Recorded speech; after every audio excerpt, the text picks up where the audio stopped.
কি জনসভা কোনটা? কোরআনের বক্তব্য হচ্ছে এটা। আপনি সূরা ফাতিহা পড়তে পারেন? মৌলানা মানুষ তাহলে এই বক্তব্য দিচ্ছেন কেন আপনি? আপনি এই কথা কেন বলতেছেন? আপনি কোরআনের কথা জনসম্মুখে বলা লাগবে মানে? আচ্ছা, শুভেন্দু অধিকারী আর ওই ভারতের আমার দেশকে নিয়ে ষড়যন্ত্র করেনি তো এইটা ইমানদার মুসলমান হিসেবে আমি জাতিকে সচেতন করতে পারবো না? শুভেন্দু অধিকারীর পক্ষে কেন দালালি করবেন? ভারতের পক্ষে কেন দালালি করবেন? ওই ভারতের দালালি আর বাংলার মাটিতে চলবে না। কে রে কে কি বলে? কি রাজনীতি মানে কি? রাজনীতির কি বোঝেন আপনি? সত্য কথা বলে রাজনীতি হয়? কি সত্য কথা সব জায়গায় বলা যায় না মানে? না উনি বলতেছে সব জায়গায় বলা যায় না। কে রে সত্য কথা বললে সমস্যা আছে? স্বৈরাচারের কথা বললে যাদের চুলকনি ওঠে মনে করবেন স্বৈরাচারের দোষর। এ কথা কন না কে? গত 16 বছর আমরা কথা বলতে পারিনি, এখন মাহফিলে বাধা দিলে পিঠের চামড়া থাকবে না। এত হক কথা বললে এত চুলকনি ওঠে কেন?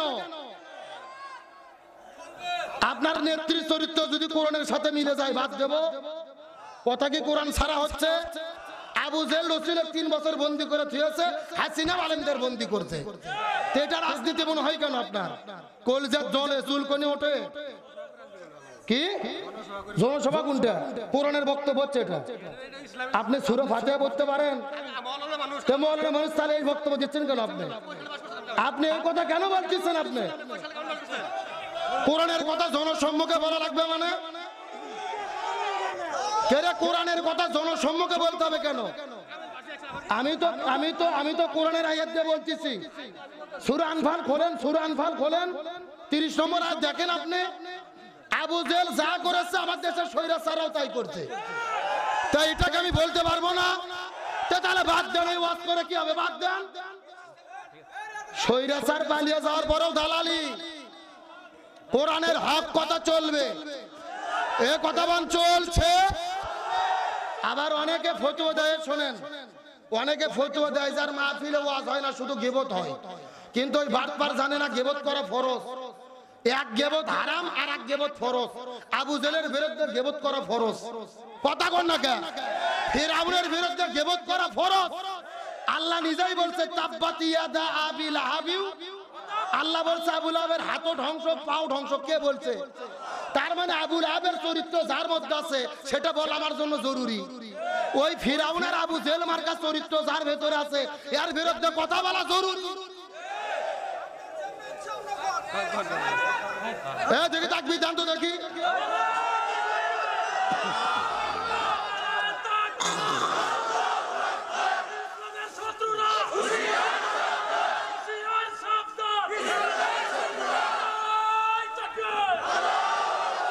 যে যেখানে আছেন বসেন, বসেন, আলোচনা চলছে।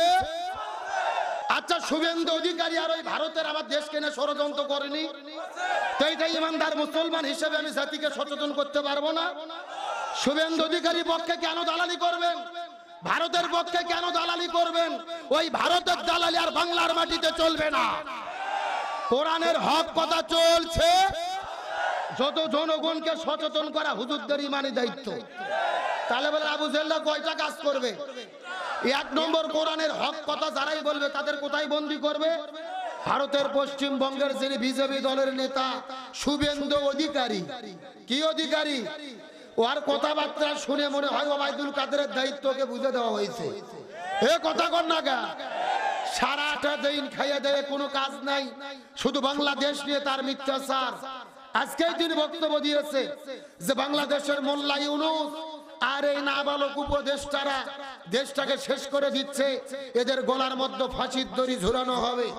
এরা মিথ্যাচার করেছে যে বাংলাদেশে হিন্দুদের বাড়ি ঘরে হামলা হয়েছে, হিন্দুদের ব্যবসা প্রতিষ্ঠান পুরানো হয়েছে, বাংলাদেশে চাল দেব না, ডাল দেব না, রসুন দেব না, বাংলাদেশের মানুষকে না খাওয়াইয়া মারবো। চিৎকার করে বলেন রিজিকের মালিক কে? আল্লাহর কি খেলা? শুভেন্দু অধিকারী বাংলাদেশের বিরুদ্ধে ষড়যন্ত্র করেছে, আর গত 2 দিন আগে ওই ভারতের মানুষেরা শুভেন্দু অধিকারীকে প্রকাশ্য দিবালোকে জুতো পিটা করেছে। আল্লাহু আকবার বলেন। তাকে প্রকাশ্য জুতো পিটা করেছে, সে পালিয়ে গেছে থানার ভেতরে। কারণ কি? ভারতের পশ্চিমবঙ্গের কৃষকেরা রাস্তায় নেমেছে, তাদের পিএস বিক্রি হচ্ছে না, আলু বিক্রি হচ্ছে না। পিএস হলো 2 টাকা কেজি আর আলু হলো 1.5 টাকা কেজি। কৃষকেরা বলতেছে বাংলাদেশের সঙ্গে কেন তোমরা শত্রুতা করলা, মাল বিক্রি করব কোথায়, আমাদের তো না খাইয়া মরা লাগবে। আল্লাহু আকবার বলেন। বাংলাদেশের মানুষকে বিপদের মধ্যে ফেলাতে গিয়ে ওরা নিজেরাই বিপদের মধ্যে পড়েছে। এই জন্য একটা কথা আছে, অন্যের জন্য গর্ত খুললে ওই গর্তে নিজেকেই। আমাদের বর্তমানে অন্তর্বর্তীকালীন সরকারের প্রধান ডক্টর মোহাম্মদ ইউনূসকে সেলুট দেই, ধন্যবাদ জানাই। তিনি হলেন ঠান্ডা মাথার পাকা খেলোয়াড়। এ কথা কর না গা, এই লোকটা কথা বলে কম কিন্তু কাজে হলো পাকা। স্বাধীনতার পর 54 বছর পার হয়ে গেছে, আমরা ভারতের বিরুদ্ধে দাঁড়াতে পারিনি, কিন্তু এইবার ডক্টর ইউনূস দেখিয়ে দিয়েছে ভারতের মোকাবেলা কিভাবে করতে হয়। ওই ভারত যখন আমার দেশের পতাকায় আগুন দিয়েছে, দূতাবাসে হামলা করেছে, ডক্টর ইউনূস বাংলাদেশের যত রাজনৈতিক দল আছে এক মঞ্চে ডেকে সবাইকে নিয়ে জাতীয় ঐক্য গঠন করেছে। সব রাজনৈতিক দল এক মঞ্চে নরেন্দ্র মোদী 6 জগ পানি খাইছে। কথা কর না গা। বিএনপি বলেছে আমরা আমাদের স্বার্থে কাজ করতে পারি, জামাত বলেছে জামাতের স্বার্থে কাজ করতে পারে, চরমোনাই বলেছে চরমনের স্বার্থে কাজ করতে পারে, কিন্তু প্রত্যেকটা রাজনৈতিক দল বলেছে আমরা বাংলাদেশের স্বাধীনতা সার্বভৌমত্ব রক্ষার জন্য 18 কোটি মানুষ আমরা এক দল। আর আমরা সবাই যখন এক দল হয়ে গেছি, ভারত পরাজয় মানতে বাধ্য। ওই যে একটা সাংবাদিক আছে না, হকার সাংবাদিক ময়ূক রঞ্জন ঘোষ, যুবকেরা কথা কও না গা, ওই রিপাবলিক টেলিভিশনে সারা দিন ভারতের কোনো খবর নাই, খালি বাংলাদেশ নামে মিথ্যাচার। এই যে হিন্দুদের বাড়িতে হামলা হলো, এই যে হিন্দুদের বাড়ি ব্যবসা প্রতিষ্ঠান ভাঙলো, মানে ছাগলের 3 নম্বর বাচ্চার মতো শুধু লাপায়। আমরা জীবনে বহু সাংবাদিক দেখছি, এইরকম তার সেরা সাংবাদিক দেখিনি। মানে পাগলার মতো দৌড়াদৌড়ি করে আর সংবাদ করে। যুবকেরা দেখেছো না? এখন সত্য করে বলেন তো, আপনাদের এলাকায় হাসিনা পালিয়ে যাওয়ার পরে কোন হিন্দুদের বাড়িতে আপনারা হামলা করছেন, ব্যবসা প্রতিষ্ঠান ভেঙেছেন? ইসলাম আমাদেরকে হামলা করা শেখায় না, হিন্দুদেরকে আক্রমণ করা শেখায় না। আল্লাহর কোরআন বলেছে লাকুম দীনুকুম ওয়ালিয়া দিন, যার ধর্ম সে পালন করবে। লা ইকরাহা ফিদ্দিন, দিন সম্পর্কে কোনো জবরদস্তি নেই। বরং আমরা দেখেছি দুর্গাপূজার ভেতরে জামাত, বিএনপি, চরমোনাই, হেফাজত প্রত্যেকটা রাজনৈতিক দল তাদের মন্দিরে গিয়ে তাদের দুর্গকে নিরাপত্তা দিয়েছে। আমরা তাদের দুর্গ নিরাপত্তা দিলাম, আর ওরা আমাদের বাবরি মসজিদ ভেঙে রাম মন্দির তৈরি করলো। তার মানে বোঝা যাচ্ছে বাংলাদেশে হিন্দুরা জামাই আদরে বসবাস করতেছে, আর ভারতের ভেতরে প্রতিনিয়ত মুসলমানদের হত্যা করা হচ্ছে। সুতরাং নরেন্দ্র মোদীকে বলবো, আমাদের বিরুদ্ধে কথা বলার আগে তোমরা নিজের সরকারি তেল দাও, আগে ভারতে মুসলমানদেরকে তোমরা নিরাপত্তা দাও। এই ময়ূক রঞ্জন ঘোষ তার সেরা সাংবাদিক, গতকালকে ভারতের কৃষকেরা আলু আর পিএস নিয়ে ওর বাড়ির সামনে ফেলে দিয়ে অবরোধ করছে। বলছে হয় পিএস মরিচ তোরা টাকা দিয়ে কেনে, না হলে বাড়ি এখান থেকে সরা, ভারতের বুকে তোদের বাড়ি থাকবে না। যেই ময়ূক রঞ্জন ঘোষ বলেছিল বাংলাদেশ থাকবে না, চট্টগ্রাম থাকবে না, ফেনী থাকবে না, ভারত নিয়ে নেবে।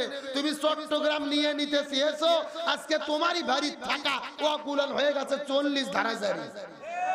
ভারতের কৃষকেরা আলু, পিএস, মরিচ আর বাড়ির চতুর্দিকে দিয়ে অবরোধ করেছে। তার মানে বাংলাদেশকে অবরোধ করতে গিয়ে তোমার বাড়ি আল্লাহ অবরোধ করে দিয়েছে। এগুলো কার ফায়সালা? এ মুসলমান ভাইরা, গভীর মনোযোগ, রাজনৈতিক দৃষ্টিকোণ থেকে নেবেন না। ইমানদার মুসলমান হিসেবে আমাদের সচেতন হতে হবে। ভারত বাংলাদেশের সীমান্তে অস্ত্র রেডি করতেছে, ড্রোন রেডি করতেছে, এই বাংলাদেশে হামলা করে বিশৃঙ্খলা পরিবেশ তৈরি করতে চাই। পরিষ্কার করে বলি, আমাদের প্রিয় ভাই আবু সাইদ রংপুরের ছত্রে দাঁড়িয়ে পুলিশের বন্দুকের সামনে চিৎকার করে বলেছিল আমার মনে দারুণ ঝড়, বুক পেতেছি গুলি কর, একে একে 4টা গুলিকে শহীদ হয়েছে। মুগ্ধ ভাই পানি বিতরণ করতে গিয়ে জীবন দিয়েছে। 18 কোটি মানুষ রাজপথে নেমেছে, স্বৈরাচার দেশ ছেড়তে বাধ্য হয়েছে।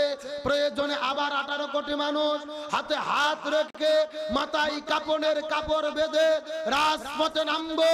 তারপরে বাংলাদেশের স্বাধীনতা, সার্বভৌমত্ব 1 ইঞ্চি মাটি নিয়ে ওই ভারতের দাদা বাবুদেরকে আমরা সিনিমিনি খেলতে দেব না, দেব না, দেব না। কারা কারা রাজি? দুটো হাত আল্লাহকে তুলে দেখা।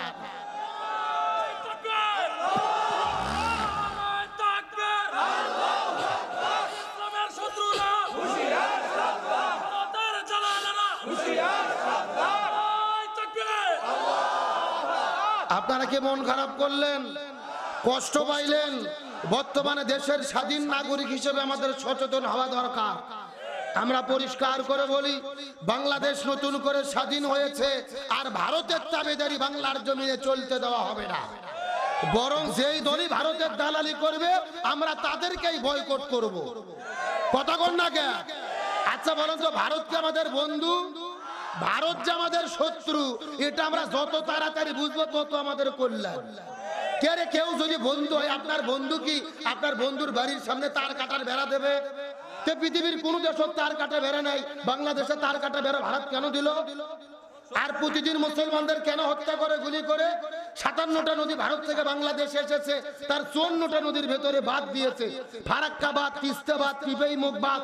খরার দিনে পানি আটকে দিয়ে আমাদেরকে পানি না খাওয়াইয়া শুকাইয়া মারে, আর বন্যার দিনে পানি ছেড়ে দিয়ে আমাদের ডুবাইয়া মারে। এগুলো বন্ধুর কাজ না শত্রুর কাজ? হ্যাঁ, ভালো করে বুঝবেন। ওরা বলছে পিএস মরিচ দেব না, মনে হচ্ছে ওরা আমাদের মাগনা দেয়, ফ্রি দেয়। আর ওরা কি ফ্রি দেয় না টাকা দেয়? টাকা দেয়। যদি দেয়, এক দেশ ভারত যদি না দেয়, আরো 227টা দেশ দেওয়ার জন্য রেডি হয়ে আছে। ভারত পিএস দেওয়া বন্ধ করছে, পাকিস্তান প্রতিদিন 1 জাহাজ করে পিএস পাঠাচ্ছে। আর ওই পাকিস্তান হলো ভারতের সতীন।